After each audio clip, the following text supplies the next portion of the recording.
Ha!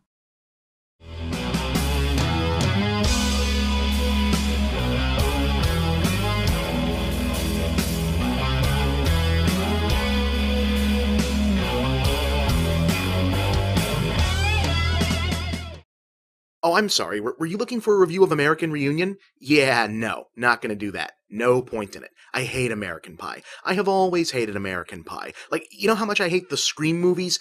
I mean, how much I actually hate the Scream movies, not how much those of you who are unfamiliar with self-satire think I hate them. Well, I hate American Pie almost as much as that. I was literally just graduating high school when American Pie came out, so I was exactly the right age to supposedly fall in love with it, and I didn't like it then either. It wasn't funny, it wasn't insightful, it wasn't heartwarming, it wasn't boundary-breaking, or any of the other accolades heaped upon it at the time, and no, seeing Shannon Elizabeth topless was not a defining moment of my adolescence. So not only is the existence of American Reunion bothersome to me, but so is the god-awful waxing nostalgic ad campaign that keeps telling me, "Aw, remember these guys? Haven't you missed them? Come on back and reconnect with your old pals." Movie? I didn't like these guys in the first place. Hell, I skipped my actual high school reunion for exactly that reason. What the f*** makes you think I want to come to yours? Ahem.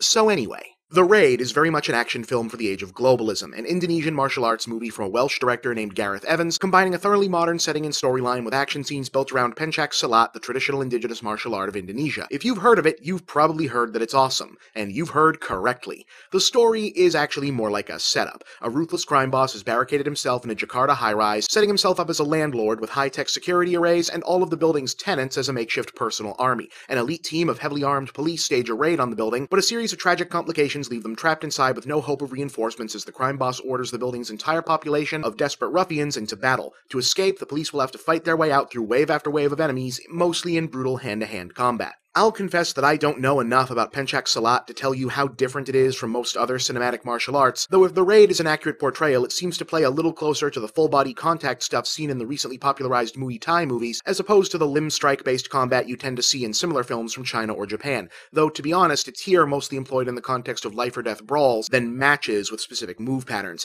That's not to say that the film is entirely devoid of martial arts fundamentals, of course. If you're guessing that an important good guy and an important bad guy might not be unfamiliar to one another, or that the most dangerous evil henchman is prone to setting down his guns and challenging opponents one-on-one to a duel because that's just how he rolls, well, yeah, what do you expect? That's how this stuff is done. But yeah, The Raid is essentially a series of protracted hand-to-hand brawls broken up by the occasional close-quarters shootout. It probably contains the most lopsided ratio of action to non-action that you'll see in any film this summer, so if lots and lots of punching and kicking is your thing, this is the one to rush out and see. Is there any bigger theme or idea at play to make it somehow more than just another martial arts movie? Not really, no. It's just a really, really good version of exactly what it sets out to be. The main advantage that The Raid has over most any other action movie you're likely to have seen lately is a very consistent sense of geography. Even when dozens of guys are engaged in multiple fights all over the same basic space, you can always tell where everyone is and what's going on in relation to everyone and everything else. Yes, even though Evans frequently breaks out the usually unfortunate handheld camera. Difference being, he isn't using it for a crutch. See, the problem with handheld in action movies is that it got popular in the late 90s and early 2000s because it was used to great effect in movies like Saving Private Ryan or Black Hawk Down.